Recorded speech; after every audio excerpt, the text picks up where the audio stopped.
Welcome back to another episode of Justification.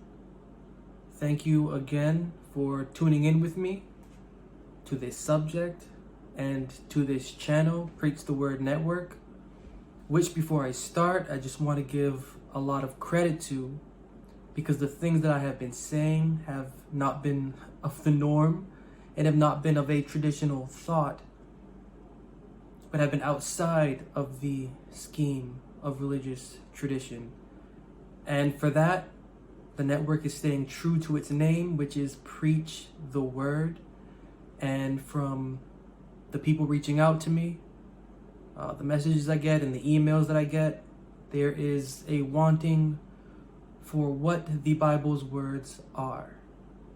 More than anything else, there's not a need for the typical or the traditional thought anymore. What has been thought to, work, there is a pool out there of minds that it's just not working for. And there are individuals not in tune with the Bible that are now, because of the things that I'm saying and have been saying, that are coming in to catch on to the things that are within the Bible, holding on to nothing but the words that are within the Bible. And so I just want to, before I begin with anything, just to give a shout out and a thank you and a nod to Preach the Word Network for having me and for continuing to let me broadcast, and for broadcasting me, and for allowing me to promote my work, and for allowing me to be side by side with them in their mission to get the words of the Bible out, and to get the word, the underlying hope that is within the Bible, heard and not simply dictated to, but put out there in a way where the listener can make a decision for themselves and how to handle it, so that the experience can be their own, so that they can claim it, and that in that claim they can grow closer and more fond to their Creator, which is the only intention for this program, Justification, is that my audience, you, the one tuning in, the one giving me a chance to show you these things in the Bible, to allow you to take your experience further, is open-mindedness, is mindfulness, is thoughtfulness, is care, and is benevolence that I care to share with you that I have gained from the Bible. And it may take some time, and has the previous meetings that we have, spent time together in.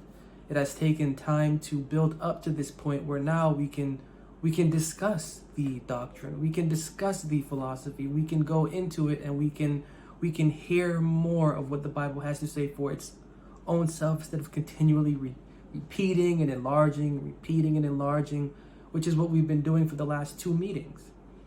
And the last two meetings have built on the repeat and the enlarge, which have been challenging. These last two meetings that we have been in with together have been challenging, and they've been challenging because they're testing our foundational belief. Our last two meetings have been, challenging the script that we have of this term called belief, and religious belief, and Christian religious belief. Because we're trained in a sense. We're trained to see the things of the Bible through the lens of Christianity. We're trained in a sense to observe what the Bible says through the lens of theology. And so what this program is about, and what Preach the Word Network has allowed me to do, is to remove the filter of theology, remove the filter of Christianity, and to see the Bible as it is. And that takes time. That takes a lot of exercising emotionally, spiritually, and mentally. And it takes a lot of effort to be willing to go through with that exercise. It takes a lot of effort to take note, and to remember to take note, and to remember to even care, to have a vision of what is being said in this program, because the things that we're saying are not easy, in a sense. It takes time to grow familiar with them, and their beauty. The beauty of it all is from another perspective, and that takes time to grow acquainted with. And I just wanted to start by saying just thank you. And so after these last two meetings, which have been, they have been brutally heavy with philosophy, and it may have seemed as though a perspective was being put forth as is, in quotes, open quote, is, end quote, of what is, and without proof. And granted, there was proof that was given, but we have more episodes. We have more time together. We have more of a meeting that we can learn together with, and that we can think these things through, because issues will come up. And once you get past the part where you need to build up to a level of understanding, to understand and engage with the point of the philosophy, once the philosophy is given, we can then backtrack. And that's what I would like to do. Speaking about how the apostles first taught their doctrine is not easy. And that's for the reason why when other priests and ministers heard this philosophy, it in a sense grew to a dumbing down. For example, idols came into play. Because how can you explain to individuals a very complex idea that takes time and that takes patience to understand, when people just want to have it? And so entered into the era of the Christian body and its development was idols. So the use of idols became a means to an end, a way to make the teachings of the first apostles simple to be understood by it being placed into an image. That's just an example. Many things have entered in that have tainted what the first apostles taught. And it all stems from the fact that the complexity of it, and how to reach, in a sense, an audience with that complexity. The priests, in a sense, did not take the time. They did not take the time to hear what Paul and them boys at the Church of Jerusalem were saying, to study out what they were saying in a way that made sense to their congregation and to their culture. The instruction that Paul gave, Paul, Peter, John, James, all of these books, they are written to ministers. They're written to ministers, Timothy also in a sense, and Titus. They're written to ministers in a sense to get them to understand that their ministers need to be trained. The first apostles gave to ministers that their ministers could then give to their ministers, and that their ministers could then give to the laity. To understand how to train these individuals on how to think about what was really being said. So the complex nature of the philosophy that Paul was giving, Paul was passing that down to Titus and to Timothy and to the ministers of the Corinthian church. It was their responsibility to study what was being given, and then not to water it down, but to make it still simple yet edifying. Now, these priests did not do what Paul and the ministers of the Church of Jerusalem asked them to do, but brought in foreign teachings and popular teachings mixed in with what the apostles were giving. So then you have, in that age, paganism, and then you have, in that age, paganism mixed with Judaism, and then you have, in that age, paganism mixed with Judaism springing forth into something of a Christian nature through what Paul was saying in the apostles. And that's another part of the controversy. Is Paul wrote to the Corinthians that he prayed that the simplicity of what he was saying would not escape them. It would not take them as it did that woman Eve. Because what we have been discussing is really not that difficult. It's not that difficult because we're living in an age where, and from what I'm hearing, from the message that I'm getting, we're living in an age where the experience wants to be, open quote, be, end quote, wants to be. And to be in a sense of live. The individual wants to live out their experience, no longer wants to have their experience constrained. And this is what it says in the book of Isaiah and also in the book of Luke. The Spirit of the Lord hath called me to liberate the prisoners from prison. And so the next fair fair question is, how does the Bible define liberty? How does the Bible define that scheme of liberty? And we've reviewed this like plenty of times to understand that the Bible's train of thought is not our train of thought. The escape that the Bible has is not our escape. The liberty that the Bible has is a liberty for our devotional conscience.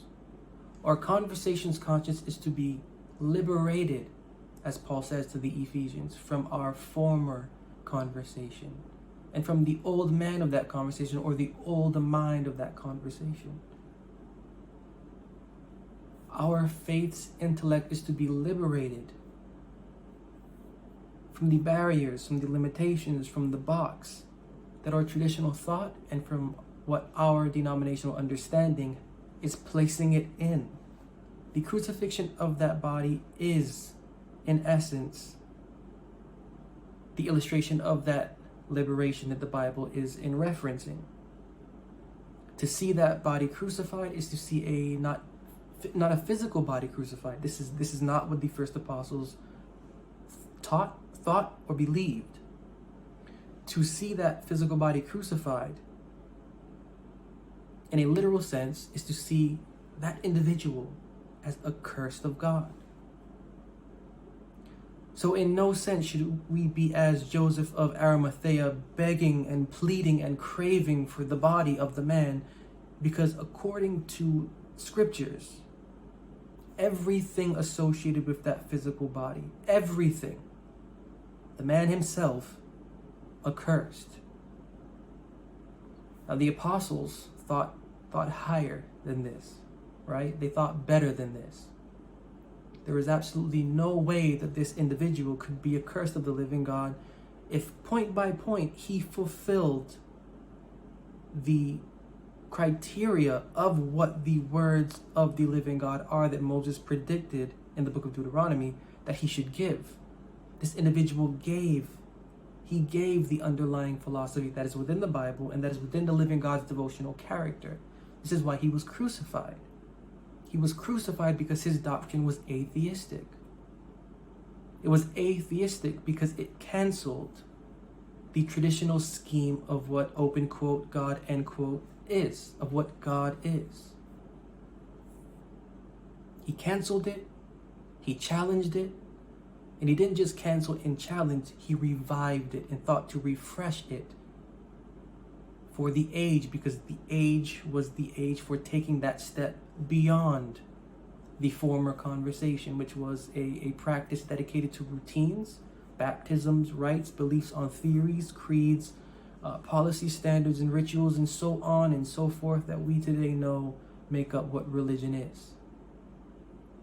This individual challenged that, and perfectly. His philosophy was flawless. Again, this is why they had to crucify him. Because he preached liberty. Liberty of the individual mind, liberty of the individual conversation's conscience.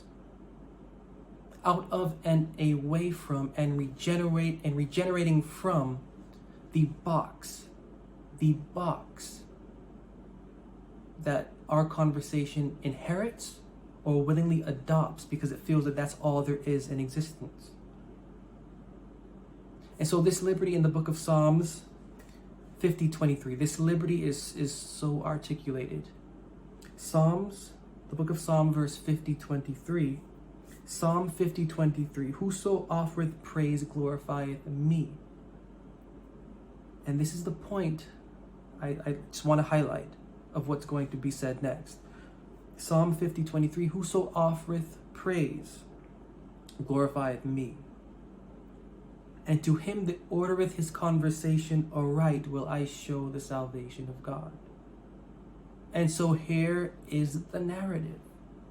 The narrative of the definition of salvation revealed and its experience to the one ordering their conversation. The conversation has to be put into a context where it can breathe. And this is what the analogy of the crucifixion of that man's body means. Correctly looking at that body not as a physical body, but as representing a philosophy. And if crucified, clearly a false philosophy. And it is. To see this body crucified is to see that false philosophy crucified. Yet to see that body resurrected is the intention and the definition of what this term justification is. Our conversation is to suffer a wound, our conversation is to suffer a blow to its psyche, to its emotions, to its thoughts, to its morale, to its feelings, to its person. It is to suffer a crushing blow. Remember when we read in the book of Isaiah, I will lead you from darkness into light. I will exchange darkness for light. And by doing so, you will hate your idols, and everything that you ascribe to a God, you will no longer ascribe. This is the blow. This is the new way that the Bible is saying that it will lead its student into.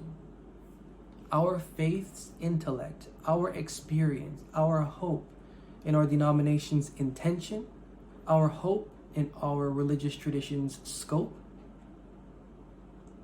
if sincere in our belief and in our efforts to know the living God, it will suffer and is supposed to suffer a wound to the point where we go, I don't know what to believe in anymore.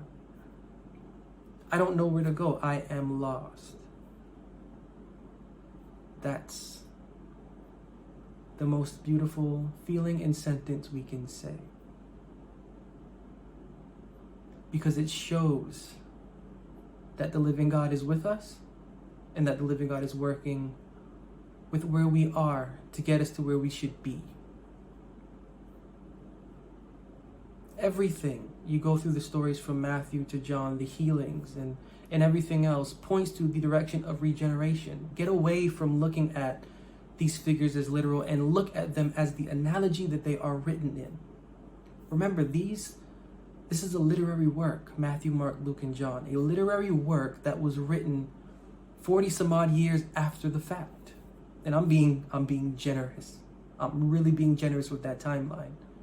Because not only were they 40 some odd years written after the fact, they were put together after 200 other manuscripts were put together. And they were not simply put together after 200 other manuscripts were put together. They were put together on top of and rearranged through these 200 manuscripts until we get to the stories that we have today. The fact is within the scheme of Matthew, Mark, Luke, and John. Get away from seeing and reading and, as the Bible says, be read of. Be read of. These illustrations are pointing to a work being done through an individual's speech, keyword speech, and the end being revival or regeneration. What we are reading of is the lesson of our devotional experience. Our eyes are to be touched with that for regeneration. And Paul lets us know in the book of Ephesians, chapter 1, the eyes are not to be taken as literal eyes. The eyes of your understanding, Paul says. The eyes of our understanding are to be touched by these words as we go through them, patiently and temperately, for the sake of our conversation's understanding of them. Why? For ordering our conversation aright. The whole point is to order the conversation, to take in hand, along with giving in hand to the living God, our conversation for ordering it right. And in ordering it right, what does that mean? What does that mean in ordering the conversation right? To order the conversation right, there is a goal attached to it. 2 Timothy. 2 Timothy chapter 1 and verse 7. 2 Timothy chapter 1 and verse 7. 2 Timothy chapter 1 and verse 7 reads, "For God hath not given us the spirit of fear, but of power and of love and of" what? "A sound mind." Why? Because our conversation has to be balanced. Our conversation cannot just be love, love, love. Our conversation cannot just be power, power, power. Our conversation can't just be mind, mind, mind. As they told Paul, called him crazy for the things that he knew and learned. But the man was not crazy. The man was balanced. And in the scheme of who this individual was, there are times where he ebbs and flows, but Paul had that admirable balance. And this is what we too are to claim through the experience that the Bible is giving us, or educating us on through the illustration of that crucifixion. Power, love, sound mind. A sound mind. Paul told the Ephesians, Ephesians 4, "Put off your former conversation and be renewed in the spirit of your mind." In the book of Romans chapter 12, "Be ye transformed by the renewing of your mind." It is our mind, the mind of our conversations love, the mind of our conversations thoughts, the mind of our conversations feelings, that is of concern primarily. Because it is our conversation that dictates who we are, how we think, what we do, how we live. It is our spiritual belief that leads the path for us. It is how we think in terms of without being human. It is how we see schemes and things happening in our life and what we attribute them to. It's everything connects back to our spiritual belief. And if our spiritual belief is unhealthy, and if the conscience of our conversation is not being fulfilled, we will mislead our human being into a belief, into a train of thought, and into actions and paths of life that will not conduce prosperity or potential. And prosperity not meaning wealth physical, but prosperity meaning wealth of self, wealth of love, wealth of heart, wealth of mind, wealth of benevolence to another, wealth of industry follows after that. It is this train of thought of exercising the soundness of our mind at this point in time that will get us to where we need to be devotionally. This again is what the illustration of the crucifixion is teaching us. In the book of Colossians, a number of verses. In the book of Colossians chapter 1, 9 through 11, again, these words, Colossians chapter 1, verses 9 to 11, "For this cause we also, since the day we heard it, do not cease to pray for you and to desire that you might be filled with" what? And to desire, along with our prayers for you, along with the fervent desire that we see you have, along with everything that you have within you to know and to incline yourself to know, there is something more. To desire that you might be filled with the knowledge of his will in all wisdom and spiritual understanding, that you might walk worthy of the Lord unto all pleasing, being fruitful in every good work and increasing in the knowledge of God, strengthened with all might according to his glorious power unto all patience and long suffering with joyfulness. Now, true, Paul's writing to ministers, but at the same time, not everyone is a minister. Not everyone is to be as scientific as the next individual, but we are human beings, and you have a right. You have a right to make sure your faith and to be able to explain to another the reason for your belief of it in simple terms that does not have to be scientific, but the experience is what matters. The experience is what will seal your mind and your heart to the living God for what you are to receive afterward. And that's really what it comes down to. And so after, even during, but after our time with the Bible, learning of and exercising these words, the book of James tells us in the book of James chapter 3 and 13, the book of James chapter 3 and verse 13, who is a wise man? The book of James chapter 3 and verse 13, who is a wise man and endued with knowledge among you? Let him show out a good what? With meekness of what?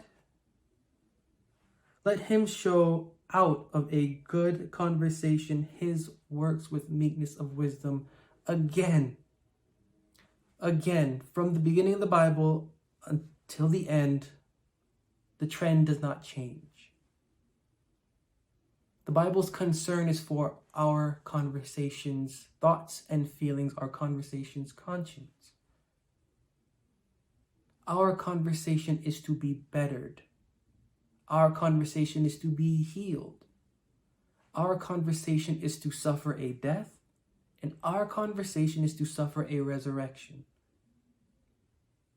Say that plainly. The belief we have in the living God is to go through hard times when we learn of something new within the Bible. Our belief in the living God is to suffer hardship, challenging it to continue to either choose between what it formerly believed or to exercise the knowledge it is gaining through personally handling the words and the experience of those words within the Bible. Our belief is to suffer a wound. Our belief and the credibility we hold in our traditional thought and the credibility we hold in our devotional conversations, feelings, is to suffer a wound and a blow. And we are to allow this wound and this blow to be felt, and we need to feel it. We need to feel it because this is our conversation receiving the breath of life that it needs, so to say. Our conversation needs to wake up. We are keeping it held down by the profession that we profess without having a clear knowledge of what it means to even know anything within the Bible. We have to become knowledgeable. We have to become certain. We have to become assured. And we can only do these things by taking our conversation in hand and by giving our conversation that is in hand, opening up those hands and giving them to the living God by a living faith.